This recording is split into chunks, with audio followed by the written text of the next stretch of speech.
Koichi is a 19-year-old young man who, in a world where being a hero has become a profession regulated by licenses, ends up taking on the role of an illegal hero, even though he believes his gift was nothing extraordinary.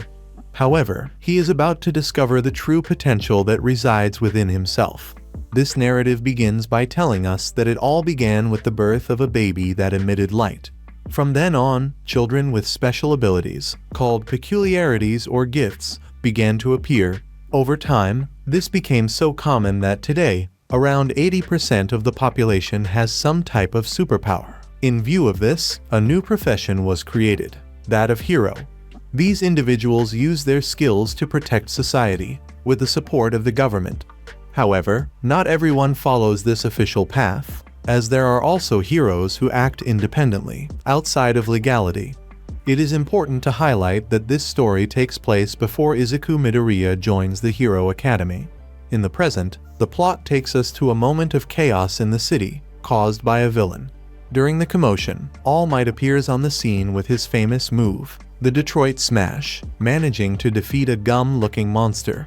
The crowd celebrates, praising his strength, with one citizen commenting that such a feat is worthy of the #1 hero, while another is surprised that he solved everything with just one blow. With his characteristic stance, All Might asks if everyone is okay.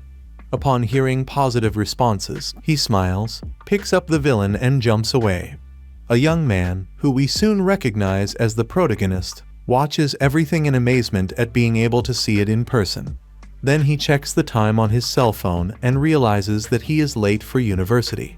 Thinking of a faster route, he tries to cut through, but ends up bumping into some gang members. The leader, angry at having his drink spilled, demands that the young man kneel down and apologize.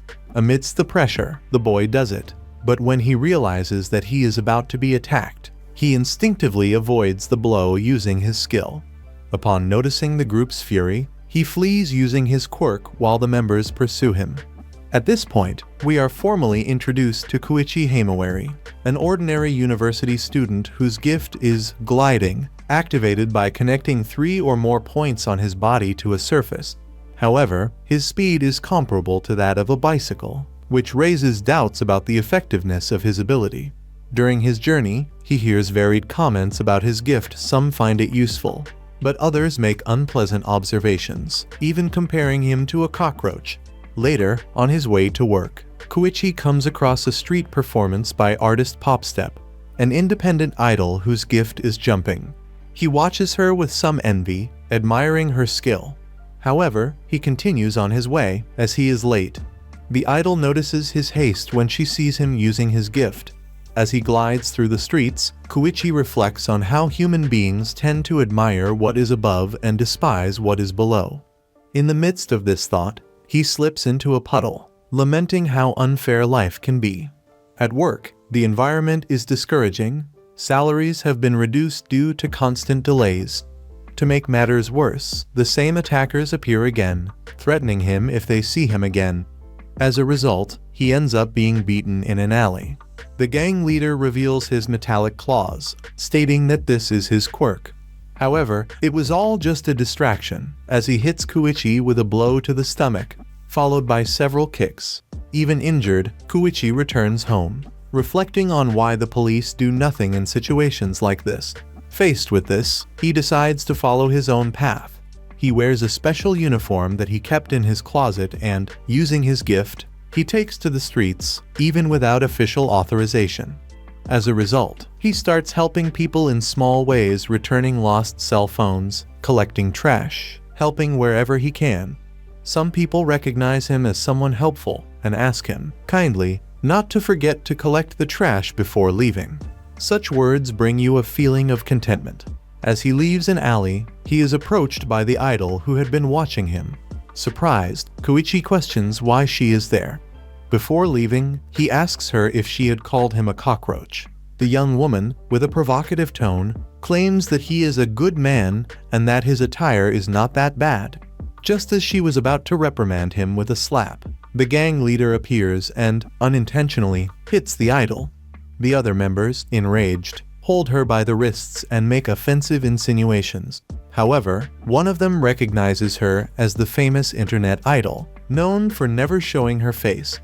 Upon discovering this, the leader has the idea of removing his makeup and exposing it publicly. Koichi, initially hesitant, thinks about leaving, but when he sees the girl crying, he remembers what he really wants to be. He then shouts, saying he is a kind person, unable to ignore anyone who needs help.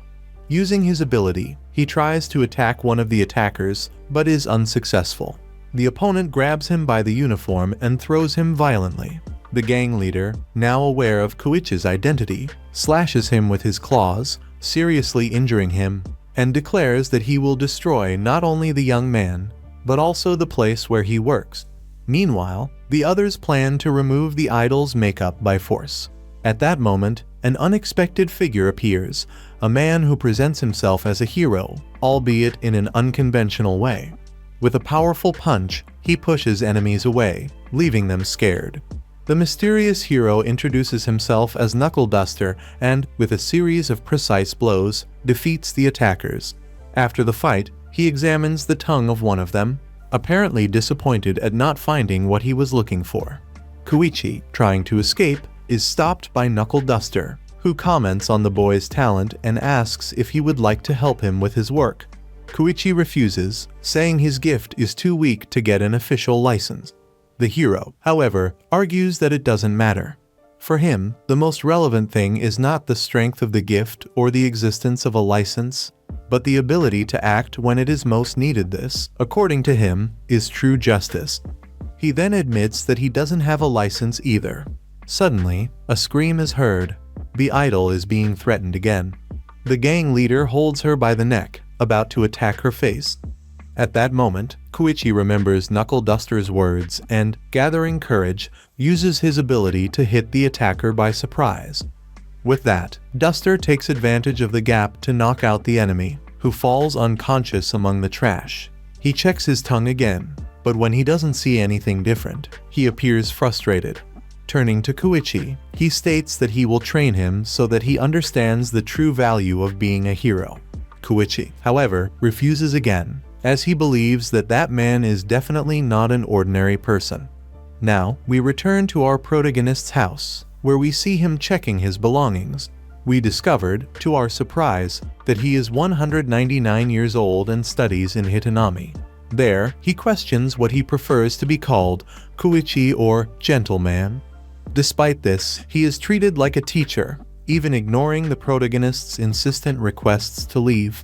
Duster continues examining the place until he finds some cold beers, which he promptly confiscates, claiming they could be used by criminals. Meanwhile, we see the bandits roaming the city, injured and swearing revenge on Koichi and the eccentric gentleman. Along the way, they meet a man with a scar on his face, who offers them a powerful medicine. Returning to our heroes, Duster reveals to Koichi that he is investigating a substance called Trigger, a dangerous drug circulating throughout the city. It increases the user's powers, but makes them irrational, that is, it turns them into villains. Simultaneously, we see the three criminals injecting themselves with the substance. Duster explains that, when using the drug, the user's tongue changes color, which is why he examined each one again. Now, with Koichi's help, he intends to capture any villains using the substance, as the police and other heroes are not as agile. This displeases the dark-haired boy, who doesn't like the way Duster always speaks in the plural. Thus, we see the two chasing suspicious individuals through the streets. Suddenly, Pop Step appears and is informed about what happened. She appears confused and a little shaken by the events of the previous day. Koichi questions why he plays with that man so much, to which he responds that, if left alone, he would attack anyone. The older man interrupts him, saying that he only acts like that with young people who seem suspicious. For Pop Step, this behavior is quite questionable. Therefore, she recommends that they investigate the latest news about villains on the internet, as someone usually records the incidents in photos. At that moment, Duster approaches an office worker and demands that he stick out his tongue, behavior that seems very suspicious to the eccentric gentleman. The man explains that he works at a toy company, but Duster remains suspicious, deciding to make him cooperate with a slap to the face. He is only stopped when a hero, known for wearing bandages, intervenes. The hero asks if Duster is a villain, which reveals that he is the professor himself, nicknamed the Rubber Hero. Rihai, upon noticing the hero's reluctance to free them, begins to believe that he mistook them for villains, which makes him uncomfortable. Duster, in turn, reacts by trying to attack him. Duster dodges the professor's attack and hits him with a kick, but it doesn't affect him. The hero then uses his bandages to throw him against a tree. Despite this, Duster recovers quickly and, using his ability called Borar, tries to neutralize him without success. The employee runs away with his briefcase, being seen by the boys. Between sobs, one of them says he recognizes that silhouette. When checking photos of recent incidents, he realizes that he was present in all of them and asks Koichi to stop him. Before the protagonist can act, the bandits who used the drug return. Duster and the professor, now identifying the error, apologize for having confused the person. They are about to leave when they hear screams coming from the city. Criminals, out of control after using the substance, cause more chaos. When the bald bandit tries to capture Koichi, Duster appears and knocks him down with a brick, also hitting his leader. When he faints, it is noticed that his tongue has changed color. Koichi, upon seeing him, calls him teacher, but soon backtracks and rushes to help Pop Step with the employee. When trying to escape, the prickly villain considers chasing him, but is stopped by Eraserhead. Meanwhile, the pink-haired girl almost catches up with the employee, but is pushed away by a flying lizard, which allows the man to inject the drug and transform into a giant. He captures Pop Step and the reptile, beginning an attack on the city. However, it is not as destructive as expected. It just plays with the surrounding objects. It is then that Duster appears and hits him, causing him to free Pop Step, who is about to fall from a great height without being able to use his power. Our protagonist, using his skill, climbs a wall and pushes it hard, saving it. However, he falls himself, but manages to catch himself on the giant's hand and ultimately lands on garbage bags. When the villain tries to crush him, Eraserhead intervenes, erasing his power and saving the young man. With the conflict resolved, Duster discreetly walks away. The professor thanks him, but warns that his actions are too dangerous, which makes the eccentric man laugh and respond that they only do what heroes cannot do. Koichi, in turn, says that maybe he wasn't born to be a hero. These words anger Pop Step, who believes he is just trying to appear humble and claims he won't praise him for it. Soon after, Aster approaches and tells the protagonist that, despite the scare, it was good to have fallen into the trash bags. However, she also states that he still has a lot to learn, and that, from now on, she will train him until he becomes a true hero, something he still thinks is a bad idea. Since this incident, they have started working together. Pop Step as an informant and Koichi in the field, trying to stop students who are abusing their gifts. As we approach the mission site, we see Koichi wearing his suit and hand protectors, a gift from his teacher. Upon arrival, he tries to make an impressive entrance as the Crawler, the enigmatic man. However, he stumbles upon the trash. Trying to disguise himself, he introduces himself formally, but the young people there ruin his introduction by reminding him that his nickname is Friendly Man and that he collects trash. Angry, Koichi corrects them, which enrages the two young men, who start kicking him. At that moment, Duster appears and attacks the two without hesitation, determined to punish them with violence. Koichi tries to stop him and questions why he always acts this way. The eccentric gentleman responds that it is faster, safer, and that, in addition, it is very satisfying. He then asks why he shouldn't act like that. The situation gets complicated, and the three come into conflict. Pop Step emerges as a true idol and asks young people to stop using their powers irresponsibly.